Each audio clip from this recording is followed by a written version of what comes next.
Hi hello నమస్తే welcome to auto వాళ్ళ updates. ఇప్పుడే ఆరంభం మూవీ చూసి రావడం జరిగింది. ఇంక ఈ మూవీ చూసాక నా ఎక్స్పీరియన్స్ చెప్పాలంటే ఒక కొత్త రకమైన పాయింట్ తీసుకొని చాలా కొత్తగా నెరేషన్స్తో చాలా బాగా తీసుకెళ్లారు. కానీ ఈ మూవీ మాత్రం ఫెయిల్స్ టు థ్రిల్ అని చెప్పాలి. థ్రిల్ చేయడంలో విఫలమైంది.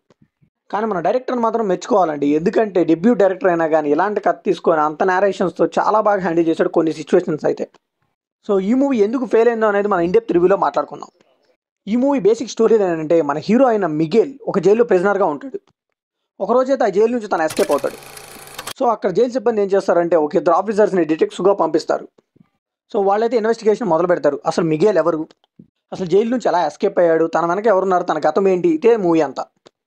ఇంకా ఈ మూవీలో పాజిటివ్ విషయానికి వస్తే మనం ముందుగా డైరెక్టర్ని చాలా మెచ్చుకోవాలండి. తాను తీసుకున్న డిఫరెంట్ కాన్సెప్ట్ని డిఫరెంట్ నెరేషన్స్తో చాలా గ్రిప్పింగ్గా కొన్ని సన్నివేశాలు చాలా బాగా హ్యాండిల్ చేశాడు.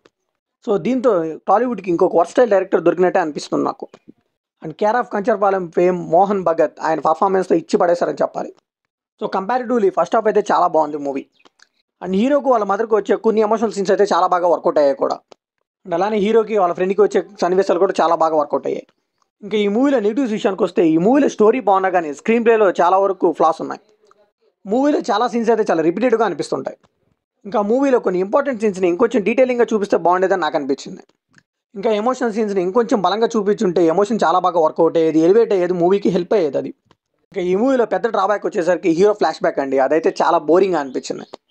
అసలే ఫ్లాష్ బ్యాక్ చాలా బోరింగ్గా ఉంది అనిపిస్తుంటే ఇన్వెస్టిగేషన్ సీన్స్ కూడా చాలా ల్యాక్ చేసినట్టు అనిపిస్తుంది. అసలు ఇంట్రెస్టింగ్గా అనిపించవు. కొంచెం ఇంట్రెస్టింగ్గా ఉన్నాను కానీ కొంచెం థ్రిల్లింగ్ మూమెంట్స్ని బిల్డ్ చేసేది. కానీ అస్సలు అంటే అస్సలు అలా లేదు. ఇన్వెస్టిగేషన్ చాలా సిల్లీగా అనిపించింది. ఇంక ఈ మూవీలో టెక్నికల్ ఆస్పెక్ట్స్ విషయానికి వస్తే ప్రొడక్షన్ వాల్యూస్ మాత్రం టూ గుడ్ ఉన్నాయనిపించింది. ఇంకా డైలాగ్స్ కూడా బాగానే ఉన్నాయనిపించింది. అండ్ బ్యాక్గ్రౌండ్ మ్యూజిక్ కూడా పర్లేదు అనిపించింది. సినిమాటోగ్రఫీ అంతేం అనిపించలేదు. And editing was good.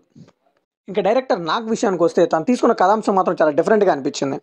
ఈ మూవీ కూడా ఒక కన్నడ నవల అయిన నిన్నోలాగే ఖైదీ అనే నవల నుంచి తీసుకొని తీశారంట. సో అదైతే కంప్లీట్గా మనకైతే సాటిస్ఫాక్షన్ ఇవ్వలేదు ఆయన డైరెక్షన్. సో ఈ మూవీ ఆన్ పేపర్ బాగానే ఉండొచ్చు కానీ ప్రెజెంటేషన్లోనే తేడా కొట్టింది. సో ఇది కంప్లీట్లీ నా ఒపీనియన్ మాత్రం. ఈ మూవీ మీకైనా అనిపించిందో కామెంట్లో షేర్ చేసుకోండి. వీడియో లైక్ చేయండి, షేర్ చేయండి, వెళ్ళే ముందు సబ్స్క్రైబ్ చేసుకోండి.